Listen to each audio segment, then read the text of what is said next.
Budget তো অবশ্যই একটা বড় ফ্যাক্টর। আপনার বাজেট যেরকম হবে সেরকমই আপনি বাইক কিনতে পারবেন। ফোর্থ হলো আপনার রাইডিং স্টাইলের উপরে, যে আপনি এগ্রেসিভ রাইডার নাকি নর্মাল রাইডার, সেটাও কিন্তু একটা বড় ফ্যাক্ট। সো এগুলোর উপরে ডিপেন্ড করেই কিন্তু আপনার বাইকটা কিনতে হবে।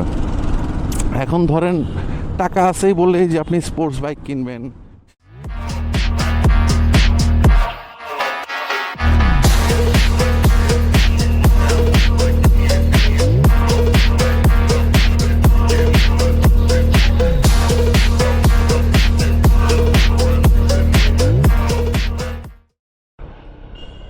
Hello guys, welcome to my channel. আজকে একটা রৌদ্রোজ্জ্বল সকালে বের হলাম, প্রচণ্ড রোদ, গা হাত পা পুরানোর মতো রোদ। এই রোদের মধ্যে বের হয়েছি।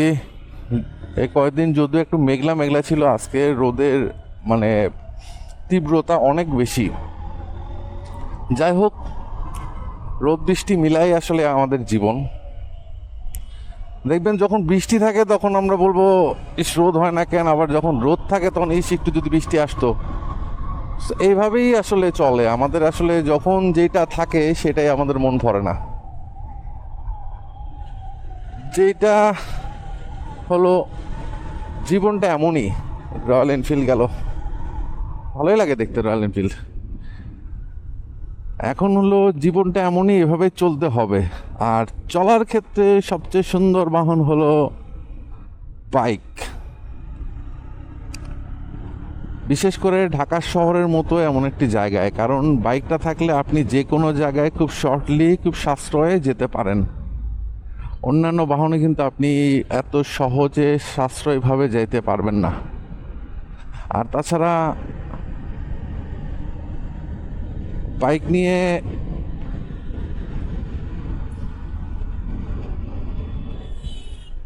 আজকে শরীরটা এরকম ভালো না, এমন যেন শরীরটা গা হাত পা ব্যথা করতেছে। সো যেটা বলতেছিলাম, বাইকের মতো সহজলভ্য বাহন আসলে, সহজলভ্য বলতে সহজে পরিবহনযোগ্য বাহনটা আসলে খুব কমই। দুই চাকার তো এর কিছু খারাপ দিকও আছে, বাট ভালোর দিকের সংখ্যাও কম না। কিন্তু এই বাইক কেনা নিয়ে অনেক অনেক ধরনের কোশ্চেন আছে।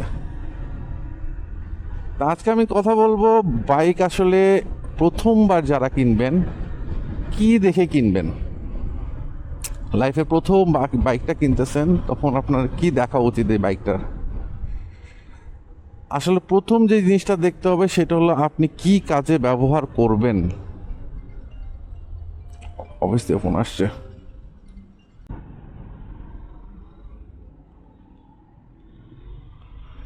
ধরেন আপনি কি কাজে বাইকটা ব্যবহার করবেন, এখন সেটা কিন্তু বড় একটা ফ্যাক্টর। হ্যাঁ, যে আপনি রেগুলার মানে রেগুলার চলাফেরার জন্য করবেন, নাকি আপনি ট্যুরের জন্য করবেন, এবং রেগুলার চলাফেরার জন্য আপনার ইয়েটা কি, সেটাও কিন্তু একটা বড় জিনিস। ধরেন আপনি রেগুলার চলাফেরার জন্য করতে চাচ্ছেন, বাট সেটা হলো আপনি হাইওয়েতে করবেন না মানে সিটি রাইড করবেন, এগুলো একটা বড় একটা ফ্যাক্টর।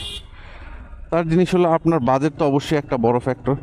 আপনার বাজেট যেরকম হবে সেরকমই আপনি বাইক কিনতে পারবেন। ফোর্থ হলো আপনার রাইডিং স্টাইলের উপরে, যে আপনি এগ্রেসিভ রাইডার নাকি নর্মাল রাইডার, সেটাও কিন্তু একটা বড় ফ্যাক্ট। সো এগুলোর উপরে ডিপেন্ড করেই কিন্তু আপনার বাইকটা কিনতে হবে। এখন ধরেন টাকা আছেই বলে যে আপনি স্পোর্টস বাইক কিনবেন, সেটা কিন্তু উচিত না। ধরেন একটা বয়স্ক লোক, কোমরের সমস্যা, এই লোকের কিন্তু কখনোই উচিত না স্পোর্টস বাইকটা কেনা। হ্যাঁ, কারণ ওইটা একটু ঝুঁকে কাজ মানে চালাইতে হয় অনেকক্ষণ। আবার আপনি ধরেন হাইওয়ে রাইড করবেন, তো সেক্ষেত্রে কিন্তু একটা বড় একটা ফ্যাক্টর আছে, যে হাইওয়ে অনেকক্ষণ রাইড করেন, সেক্ষেত্রে আপনি স্পোর্টস বাইকটা আসলে হাইওয়ের জন্য না। তো সব দিক দিয়েই এখন আমরা বেশিরভাগ মানুষ বাইকটা কিনি রেগুলার যাতায়াত, অফিস, সিটি রাইডের জন্যই। ও কমই আছে যে স্পেশালি এটার জন্য। প্রথম বাইক যেটা, সেটা হলো আপনার এই ধরনের কাজের জন্যই কেনা হয়। ধরেন আপনি যদি সিটি রাইডের জন্য চিন্তা করে কেনেন, তাহলে কমিউটার বাইক কেনা আপনার জন্য সবচেয়ে ভালো। কারণ হলো বাইকটায় আপনি কমফোর্ট, মেন কথা হলো এই যে সিটির মধ্যে ব্রেক করা, করা, অনেকক্ষণ রাইড করা, এবং আপনাকে চিপা চাপাতে বের হইতে হবে, সেক্ষেত্রে কমিউটার বাইক কিন্তু ভালো হয়ে থাকে। এখন আপনি যদি ঘুরে বেড়ানোর জন্য, ট্যুরের জন্য কিনেন, তাহলে কিন্তু আপনার জন্য কমিউটার বাইকটা ওরকম প্রেফারেবল না। সেক্ষেত্রে আপনি কি বলে, রয়্যাল এনফিল্ড টাইপের বাইকগুলো দেখতে, ক্রুজার বাইক, যে মোর কমফোর্ট। অ্যান্ড এরপরে হলো যে আপনি কীরকম রাইডার সেটার উপরে। এখন আপনি মোটামুটি এখন চালানো শিখছেন, খুব ভালো রাইডার না, তো সেক্ষেত্রে আমি মানে সাজেস্ট করা হবে কম সিসির বাইক কেনা। তো সেটা করে কি হবে, আপনি মোটামুটি হাতে খড়ি দেওয়া হয়ে যাবে আপনার। এবং আর একটা ইস্যু হলো যে টাকা। এখন টাকা যেরকম হবে আপনি সেই অনুযায়ী, বাজেট অনুযায়ী আপনার বাইক আছে। এখন সেটা তো অবশ্যই বড় ফ্যাক্ট যে আপনি কম বাজেট হলে আপনি কম বাজেটে কিনবেন, বেশি বাজেট হলে আপনি অনুযায়ী কিনবেন। সো এগুলো অনেক বড় বড় ফ্যাক্ট আছে। আর হলো সিসিটা তো বললাম। সিসি আবার অনেকে ভুল করে যে বেশি স্পিড মানে সিসি মানে বেশি স্পিড, এটা কিন্তু অ্যাকচুয়ালি না। সিসি মানে বেশি স্পিড না, cubic capacity CC. So CC হইলেই যে আপনার বাইক 150 সিসির বাইক 150 টানবে, 300 সিসির বাইক 300 টানবে, এগুলো ভুল ধারণা। এখন সবাই জানে মোটামুটি, 2-1 জন বাদে, লাখে হলেও 2-1 জন হয়তো এই ধারণা নিয়ে ভুল ধারণা নিয়ে বসে আছে। সো অবশ্যই মানে সিসিও একটা বড় ফ্যাক্ট। আর যেই বাইকটাই কিনেন না কেন, স্পিড যেটাই হোক না কেন, আপনার হইতে হবে ব্রেকিং সিস্টেমটা ভালো হইতে হবে। এইটা দেখে কিনবেন আপনারা। বাংলাদেশে না, ইন্ডিয়াতেও এখন মোটামুটি সবগুলো বাইকে কিন্তু এবিএস সিস্টেম চলে আসছে। এবিএস ছাড়া কোনো বাইক হবে না। ইভেনচুয়ালি বাংলাদেশেও একই হয়ে যাবে যে এবিএস ছাড়া কোনো বাইক হবে না। ঠিক আছে, এই এবিএস এর মধ্যেও এখন ট্র্যাকশন কন্ট্রোল আসছে, ডুয়েল চ্যানেল এবিএস তো আছে। এগুলো একটু দেখে যে যদি বাজেট বেশি থাকে, আমি ওই হায়ার সিসির দিকে না গিয়ে এই ব্রেকিং সিস্টেম যেন আপগ্রেড হয়, এই দিকে একটু দেখা। এরপরে আসছে হলো কোম্পানি। প্রথম বাইক কিনবেন, আপনাকে অবশ্যই কোম্পানিটা বুঝে শুনে কেনা লাগবে, কারণ বাজারে অনেক কোম্পানি আছে, সব কোম্পানি ভালো। সো বাইক কেনার আগে যেটা করবেন সেটা হলো একটু বাইকের রিভিউটা দেখেন। বাইকার যারা আছে, বড় বড় ভালো ভালো বাইকার বাংলাদেশের, ওদের কাছে রিভিউটা নেন। গাড়িটা কেমন, গাড়ির পার্টস অ্যাভেলেবিলিটি আছে কি না, গাড়ির তারপর হলে অন্যান্য সুযোগ সুবিধা, ব্রেকিং সিস্টেম কেমন, গাড়ির মাইলেজ কেমন পাবেন, এটা কিন্তু বড় একটা ফ্যাক্টর।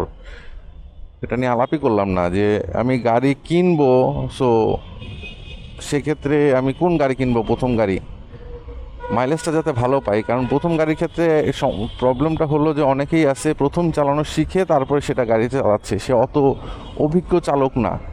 তো এখানে কিন্তু একটা বড় ফ্যাক্ট যে অভিজ্ঞ চালক না হলে কিন্তু আপনি ফুয়েল কিন্তু অত ভালো পাবেন না।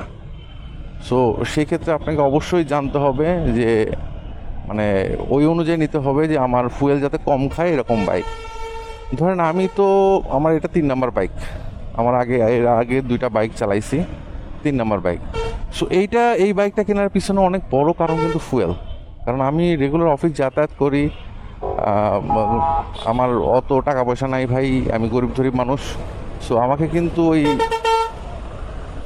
ফুয়েল কম লাগে এমন বাইকই নিতে হতো।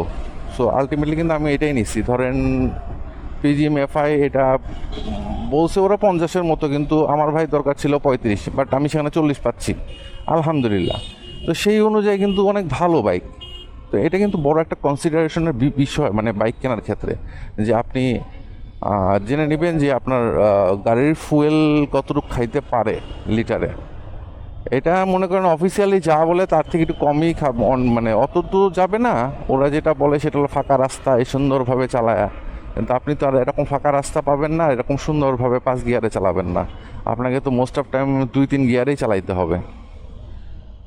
সো এটার উপরেও কিন্তু অনেক বড় ফ্যাক্ট আছে। সো এগুলো বিচার বিবেচনা করেই আসলে বাইক কেনা উচিত আমার মতে। আর বাইক কেনার সময় ফার্স্ট হ্যান্ড কেনার ক্ষেত্রে ওরকম হয় না, বাট সেকেন্ড হ্যান্ড কেনার ক্ষেত্রে কেউ মনে করেন প্রথম বাইক কিনবেন বাট সেটা সেকেন্ড হ্যান্ড, অবশ্যই অবশ্যই অবশ্যই গাড়ি চিনে, গাড়ির পার্টস সম্পর্কে ধারণা রাখে এই ধরনের মানুষ যারা আছে। সে হইতে পারে আপনার ওয়ার্কশপের মেকানিকও হইতে পারে, তাকেও নিয়ে যেতে পারেন। বাট যে ভালো গাড়ি সম্পর্কে আইডিয়া রাখে তার কাছ থেকে তাকে নিয়ে যাবেন এটা চেক করানোর জন্য। আর এই ধরনের গাড়ির ক্ষেত্রে অবশ্যই, যেটা এর আগের বার বলছিলাম, যে মালিকানা একটা বড় ইস্যু, মালিকানাটাও চেক করে রাখবেন। সো মোদ্দা কথা, প্রথম বাইক কেনার ক্ষেত্রে একটু কি বলে, একটু মনে করেন যে খুঁতখুঁতে হওয়াটা ভালো আমার মতে।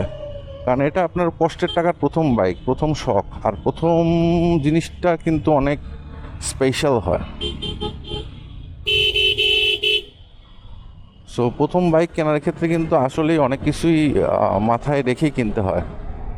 প্রথম বাইক না, এটা গাড়ি টাড়ি সব কিছুর ক্ষেত্রেই আসলে প্রথম ইমপ্রেশনটাই যদি আপনার খারাপ হয়, আপনার যদি প্রথম বাইকটা কিনলেন তখন আপনার বাইকটা খারাপ পড়লো বা আপনার মন পুতো হলো না, তখন কিন্তু আসলে এই বাইকের প্রতি আপনার টানটা থাকবে না। এবং বাইক চালানোর প্রতি, বাইক চালাইতে আপনার মানে অস্বস্তি লাগবে। সো সেই জন্য প্রথম বাইক কেনার ক্ষেত্রে একটু কুতকুতে হন, আমার এটাতে কোনো সমস্যা নাই। আপনার দাম অনুযায়ী, আপনার রাইডিং স্টাইল অনুযায়ী, আপনার কোন ধরনের রাস্তায় রাইড করবেন সে অনুযায়ী আপনি আপনার প্রথম বাইকটা কিনবেন, এটাই হলো ঘটনা। সো প্রথম বাইক কিনে চালান, অবশ্যই বাইকের লাইসেন্স থাকতে হবে। এখন লাইসেন্স ছাড়া আপনি গাড়ি কিনতে পারবেন না আমি যতদূর জানি। শুধু লাইসেন্স থাকলেই হবে না, ভালো চালক হইতে হবে। অনেকে দেখা যায় যে চালাইতে পারে না কিন্তু বিআরটিএ থেকে লাইসেন্স বের করে ফেলছে। তো এই ধরনের কেস এসে আসলে ভালো চালক হইতে হবে। আগে যাওয়ার দরকার নেই, 10টা মানুষকে আগে যাইতে দেন, দেখবেন গাড়ি এমনি ভালো চালানো হবে। তাই বলে আবার একেবারে পিছায় থাকেন না, তাহলে বেশি পিছায় থাকলে সমস্যা। আসলে গাড়ি চালানোর মুদ্রা কথা হলো আপনি যখন যেরকম সেইভাবে আপনাকে চালাইতে হবে। আপনি স্পেসিফিকলি যে আস্তে চালাবেন জোরে চালাবেন এটি আর বিষয় না। যাই হোক, প্রথম গাড়ি কিনেন, ভালো গাড়ি কিনেন, ভালোভাবে চালান, সুস্থভাবে চালান, নিরাপদে চালান। আর সামনে দেখা হবে ইনশাল্লাহ অন্য কোনো এপিসোডে। ততক্ষণ আল্লাহ হাফেজ। চ্যানেলটাকে সাবস্ক্রাইব করবেন, লাইক দেবেন, শেয়ার করবেন। Thank you.